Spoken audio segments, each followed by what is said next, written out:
guys, it's Allison here, and I've been playing a little bit with my August kit from Simon Says Stamp. I thought I would share with you a little bit of what I've made so far. So I wanted to go immediately to some of the larger stamped images. So I pulled out the background stamp, and I stamped it several times on different colors using different inks. So I think this was the first one I did, and I wanted to test out the Distress Oxide and gathered twigs that I had gotten from Paper Issues. I didn't wet it or anything like that. This is just inked and stamped, and I love the sort of soft vintage look that gives. And this is just a piece of cream cardstock from my kit, or not my kit, sorry, my stash. And then I tried it again with the Distress Oxide, or sorry, getting myself confused. I tried it again with the ombre ink. And for this one, I just sort of stamped it without blending in. Like the ink pad has got 3 sections to it, and I'm not sure which one is the black one and which one is the dark gray, but hopefully the camera picks that up. So I just stamped it and then moved it across, tried not to overlap because I wanted to try and get the 3 distinct colors. And you can see the 3 distinct colors, but you also get this lined effect. You get the gaps in between those sort of strips of ink pad. So I'm not super crazy about that, but it's not horrible. I could probably punch it and layer it and that kind of thing. And then I just, again, it's just cardstock from my stash. And then I just had a strip of gray, and so I tried it again, and this time I tried to blend the 3 strips. So when I was stamping, I made sure to sort of offset it so that I didn't get those lines. And I like that much better. You don't get the ombre effect of the ink, but I do like not having those stripes. And then this one I stamped with the Distress Oxide again, and I didn't, just trying to remember, I think I wet the stamp. I inked it, wet it, and then stamped it. So some of the images are kind of clear, but they've got a little bit of sort of watery effect on them, and then some of them have just sort of become a bit splodge. I don't mind it. It gives a different look to a background, a very soft, definitely vintagey, distressed look. And then I was playing with this stamp, the Picket Fence, and I have some distress stain, and this one is in Picket Fence. So I thought it would be kind of fun to see what that looked like. And this, I just inked the stamp and then tried to line it up as best I could. I wasn't completely successful, and it's a bit crooked, but I really like the distressed sort of paint dripping effect that gives. And I haven't done this yet, but I'm going to try embossing this with this fence post embossing folder that I got in a magazine. It doesn't fit exactly, but I thought it might give kind of a fun effect to the stamped image. So I'll try that in just a minute, but first I want to share the card that I did finish. So I took that fence stamp again, and this time I used my Mini Misty. That's this, and I lined it up. And so some of these are a little bit darker because that's where the images overlapped, but you get a more continuous rail, top and bottom, and the fence posts do line up really well on that stamp set. And then there was a few pieces that you can't see because I covered them with this other image, where I think when I moved my stamp, I just got a little bit of ink on the background paper, so I just was able to cover that up. And then this is this image from this from the stamp set. It's still on my stamp pad. And I just took some of my Stampin' Up! Markers and colored it in. And I wanted to use colors that would go tonally with the background paper. And then I actually fussy cut the image out using a craft knife. So it's very rough, but I'm not that concerned about it, to be honest. And I'm not sure, I might go back and sort of color it in and make it almost look like a vine wreath or something like that. I haven't quite decided. And then I just took the thank you image from the stamp set and stamped it right in the middle with the ombre ink. So you can see there is kind of a break in the inked image. But I think I'm okay with that. So that's the first card I've made with this. I just finished it off with some liquid pearls in a sort of complementary color. And yeah, so that's the first card I made from the kit. So before I continue to make another card, let's try embossing this. I just got to see which is the raised side.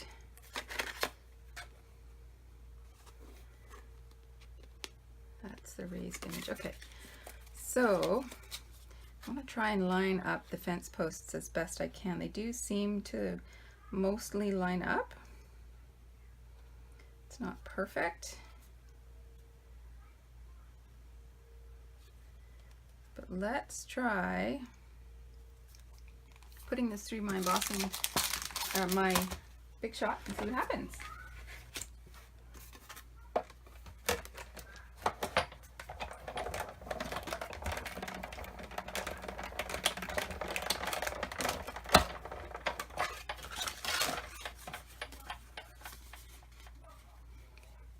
So that gives kind of a cool effect. You've got the fence post stamp there, and then you've got the embossed image over top. And like I said, they don't line up perfectly, but it's kind of cool. So that's something I could definitely use again, I think. But first, let's move on and make another card. I did say when I unboxed this that I was going to try and use each of the stamps on here. So I've already used this one, and I've used the thank you, although I'll probably use the thank you multiple times before I'm done. But let's grab another one of these images, like this one.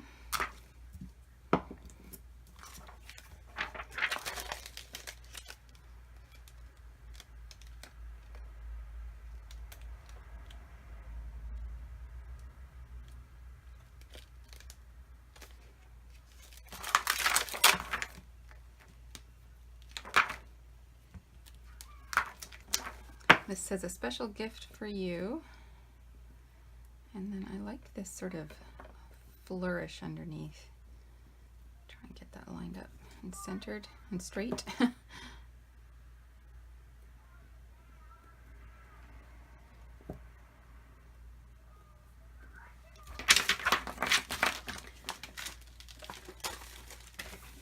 So this is the cardstock that came in the kit that I've just been using.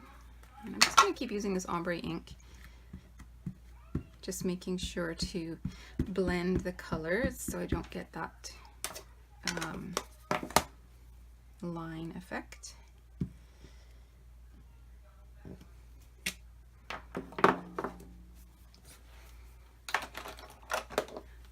And this one I might punch out into a shape or something.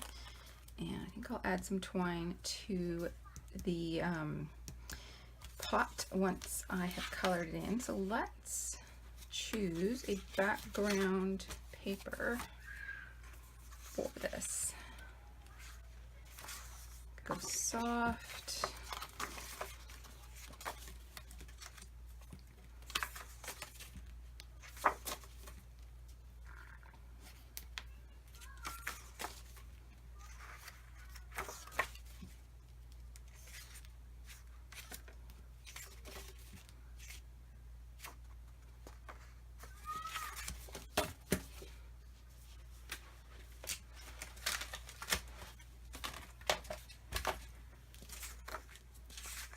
So I think I want to have the the largest piece of the background be this butterfly pattern, and then I might add a strip of this. So I'm just cutting this butterfly pattern to 4 3/16 by 5 7/16. And I realize it's a very precise measurement, but that gives just enough of a border of the card base at the back to be pleasing to me anyways. And while I'm at it, I'll just get my adhesive on the back here so I know that that's done. Sometimes I forget to do this and then I'm left with, you know, wet ink or liquid pearls or whatever, and it's hard to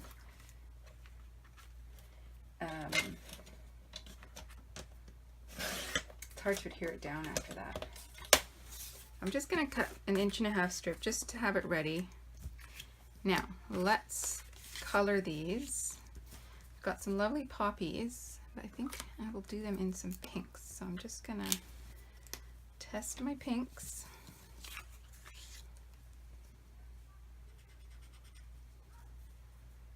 That's a pretty good match to the paper. What's this one? Calypso Coral. Okay.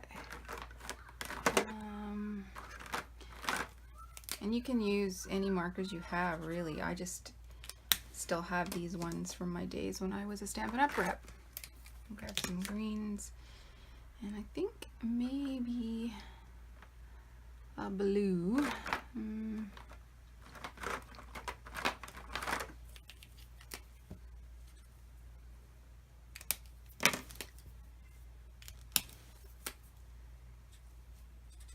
That one's pretty dry.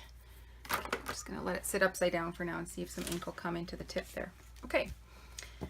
Oh, and I need something for the base. I usually do a combination of oranges. What's this one? Kind of make it a terracotta look. Okay, so this one's called Pumpkin Pie, in case you're interested. So I'll just go all over the pot with this. Oops.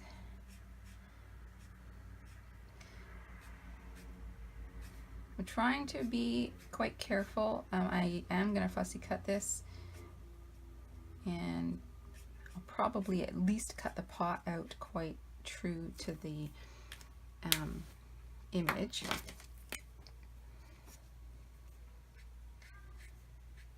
Now this, I'm just going to add some shading in my darker colors, and I know that there are proper ways to do this, but I don't do that. I just kind of go with my gut.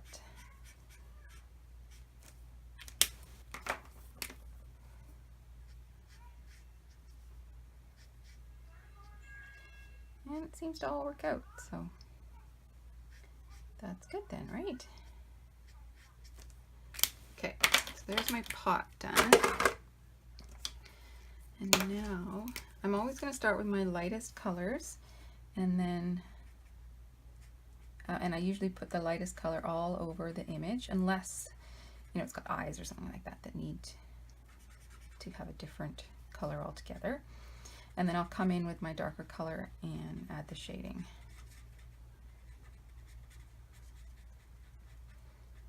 These markers work the same sort of way that Copics do, in that the more times you go over the image, the darker your color becomes. It just lays down another sort of layer of the color on top. So you can actually get shading with a single marker if you really want to. So if all you had was one color, like all I had was this pink, for instance, then I can just keep going over parts of the image to get shading. But since I have other colors, I'm going to come in add some shading.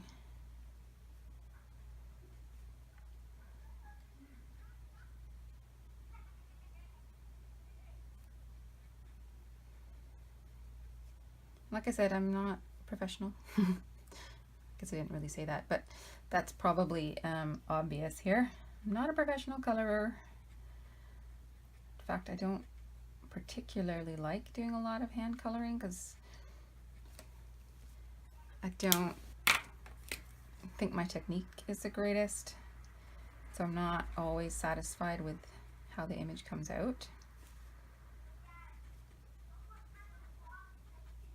So I'm just going over it with the lighter color again to try and blend the two together.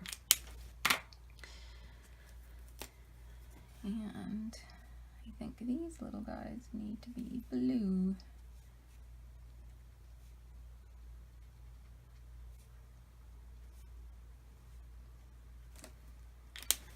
And then we need some green.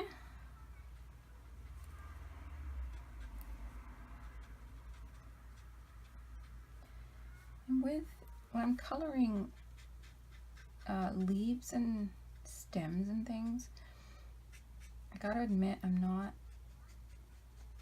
as careful about the edges.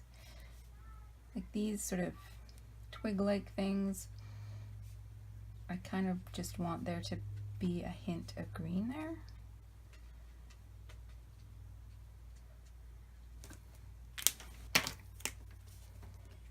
Oh, I missed part of this leaf. Let's fix that.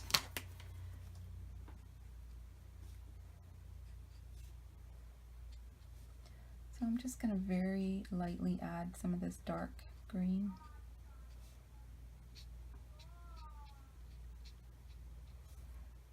Just for a little bit of interest here.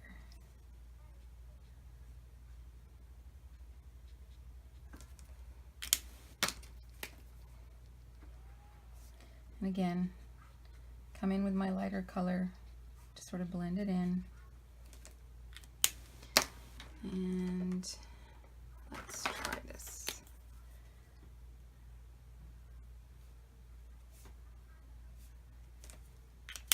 Okay, I'm going to call that done. I'm going to cut that out and come right back. Here's my image cut out. Now I'm going to tie some of this twine around the base as if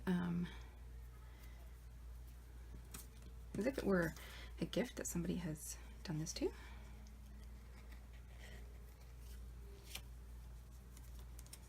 I'm going to attempt to tie a tiny little bow. See how that goes.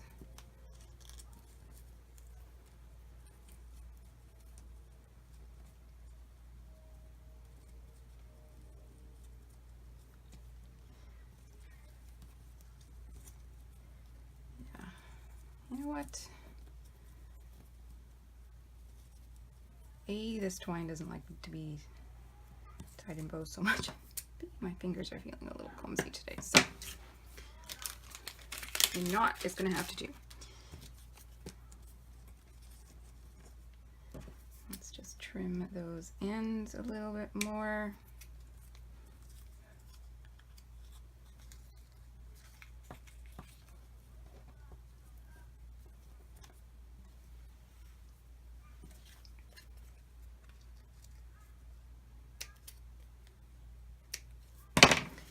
And I think I will put some pop dots on the back here.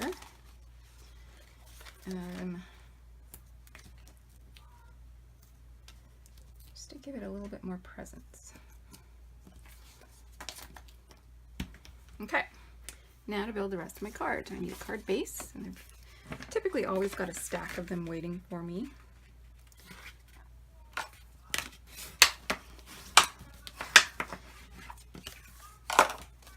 And we'll put this down. I do need to stamp my sentiment somewhere.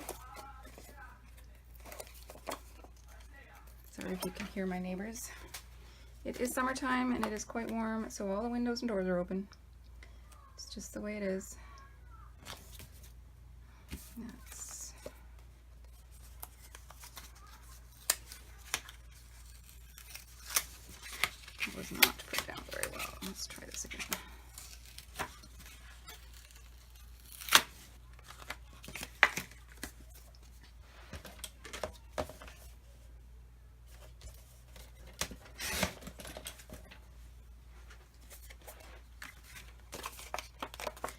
sure why, but I have been having trouble cutting my card bases to the right size lately. I really don't know why.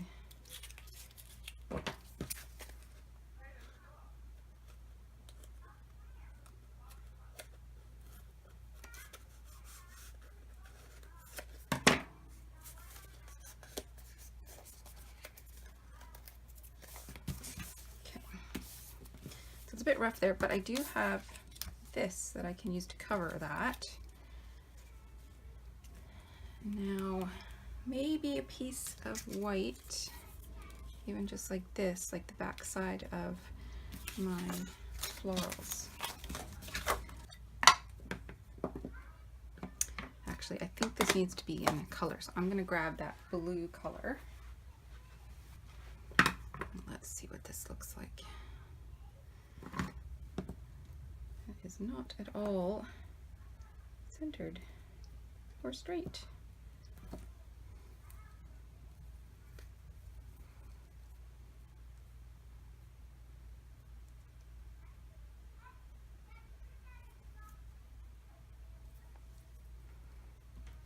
Well, let's try it out.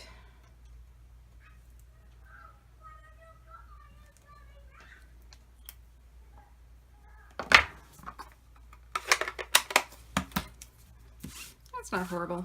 Okay, I need adhesive for both of these, and I'll just lay this all the way across and then trim it. That way I don't have to worry about getting my measurements right. This one, this is going to be underneath the pot, but I think I will notch this end.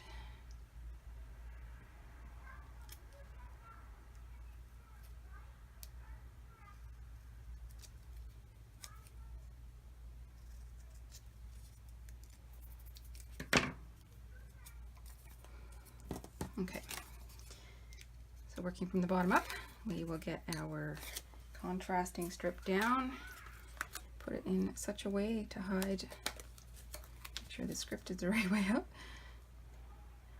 hide that botched edge, trim it off.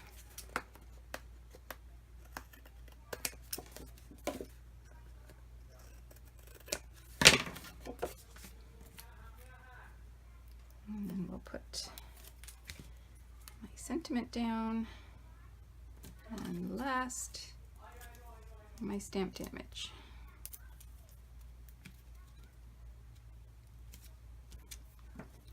And there we go. Oh, you know what I could do? I could add some of these, seeing as the pink works with this background. So let's just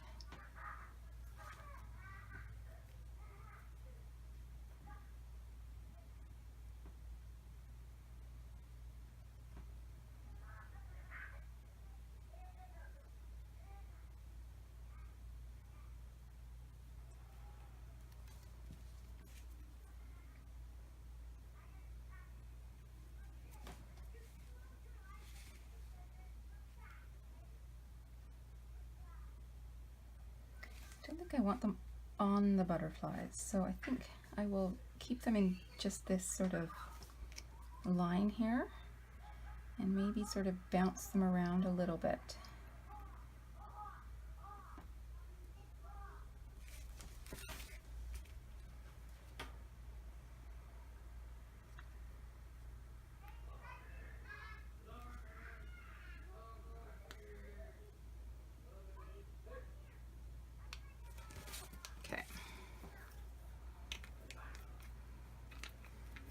I need one more over here. Okay, now I'm going to call this one done. So it's 2 cards. I will continue making cards. My goal is to make 10 per kit, so I will keep making them and show them to you as they happen. Thanks for watching. Bye.